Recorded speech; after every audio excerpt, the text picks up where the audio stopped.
Good Friday అనగానే మనకు Friday రోజు సెలవే గుర్తుకొస్తుంది కదా. కానీ ఈరోజు వెనుక ఉన్న అసలు కథ గొప్పది, చాలా గొప్పది. మనుషుల పాపాల కోసం తన ప్రాణాన్ని అర్పించిన యేసుక్రీస్తు త్యాగాన్ని గుర్తు చేసుకునే రోజు ఇదే. దుఃఖం ఉన్న ఆ త్యాగంలోనే ప్రేమ, క్షమ, మానవత్వం దాగి ఉన్నాయి. ఆ కథ ఇప్పుడు మనం తెలుసుకుందాం. ప్రపంచంలో ఎన్నో పండుగలు ఉంటాయి. కొన్నింటిలో ఆనందం ఉంటుంది, కొన్నింటిలో సంబరాలు ఉంటాయి. కానీ గుడ్ ఫ్రైడే మాత్రం అలాంటి రోజు కాదు.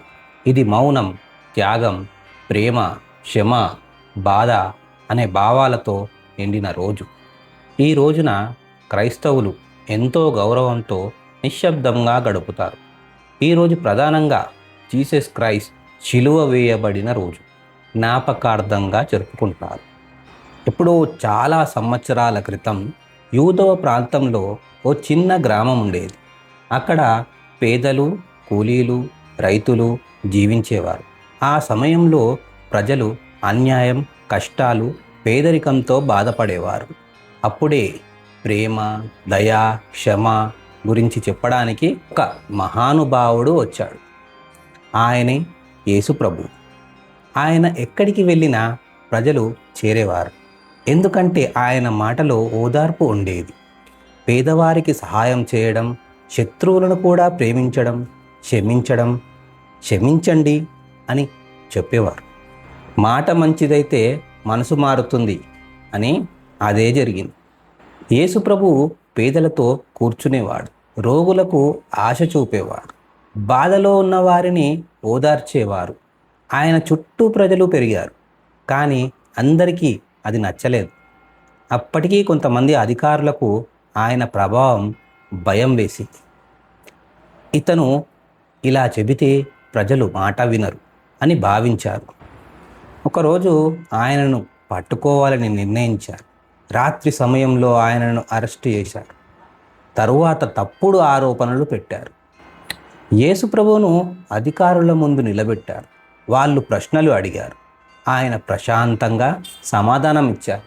కానీ ఇప్పటికే తీర్పు నిర్ణయించుకున్నారు. తప్పు చేయకపోయినా శిక్ష విధించారు. ఆయనను కొట్టారు, ముళ్ళ కిరీటం పెట్టారు, భుజాలపై భారమైన శిలువ మోపించారు. ఆయన నడుస్తూ ఉండగా ప్రజలు చూసి బాధపడ్డారు. కొంతమంది ఏడ్చారు. ఆయన కొండపైకి నడిచారు. బలహీనంగా ఉన్నా ఆగలేదు. ప్రతి అడుగు బాధతో నిండింది. ఆయనను కొండపైకి తీసుకువెళ్ళి చేతులు, కాళ్ళలో మేకులు దించారు. శిలువపైకి ఎత్తారు. అది చాలా బాధాకరమైన దృశ్యం. కానీ ఆయన మాటలు మాత్రం ప్రేమతోనే ఉన్నాయి. వాళ్ళను క్షమించండి అని ప్రార్థించాడు. ఆకాశం మబ్బులతో నిండింది. ప్రజలు మౌనం పాటించారు. ఆయన తన ప్రాణం అర్పించారు. అదే గుడ్ ఫ్రైడే. ఇది బాధాకరమైన రోజు అయినా గుడ్ అని అంటారు. ఎందుకంటే త్యాగం గొప్పది, ప్రేమకు ఉదాహరణ, క్షమకు సందేశం. ఈ రోజున క్రైస్తవులు ఉపవాసం చేస్తారు, ప్రార్థనలు చేస్తారు, పాటలు పాడరు, మౌనం పాటిస్తారు. చర్చిల్లో దీపాలు తగ్గిస్తారు, నల్ల దుస్తువులు ధరిస్తారు, శిలువ ప్రార్థనలు చేస్తారు. ప్రత్యేకమైన ప్రార్థనలు, బైబిల్ పఠనం, సైలెంట్ సభలు ప్రత్యేకం.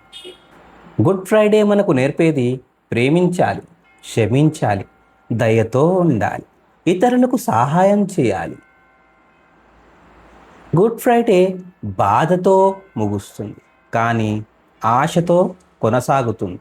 ఆ తర్వాత వచ్చే ఆదివారం ఆనందం. బాధ తర్వాత సంతోషం వస్తుంది. అందుకే గుడ్ ఫ్రైడే మనిషికి ప్రేమ, క్షమ, త్యాగం గుర్తు చేసే పవిత్రమైన రోజు. గుడ్ ఫ్రైడే అనేది కేవలం క్రైస్తవుల పండుగ కాదు. ఇది మానవత్వం గురించి గుర్తు చేసే రోజు. మనసు మంచిగా ఉండాలి, ఇతరులకు సహాయం చేయాలి, క్షమించగలిగే గుణం ఉండాలి. అంటే అదే గుడ్ ఫ్రైడే అసలు అర్థం. మనిషి మనిషికి తోడు ఉంటే అదే దేవుడి పని. అందుకే గుడ్ ఫ్రైడే రోజున ప్రేమ, క్షమ, దయ గుర్తు చేసుకుంటూ శాంతిగా గడుపుతారు. That's all for today friends. ఈ వీడియో మీకు నచ్చినట్లయితే సబ్స్క్రైబ్, లైక్, కామెంట్, షేర్ చేయండి. అలాగే నోటిఫికేషన్ బటన్ని ఆన్లో పెట్టుకోండి.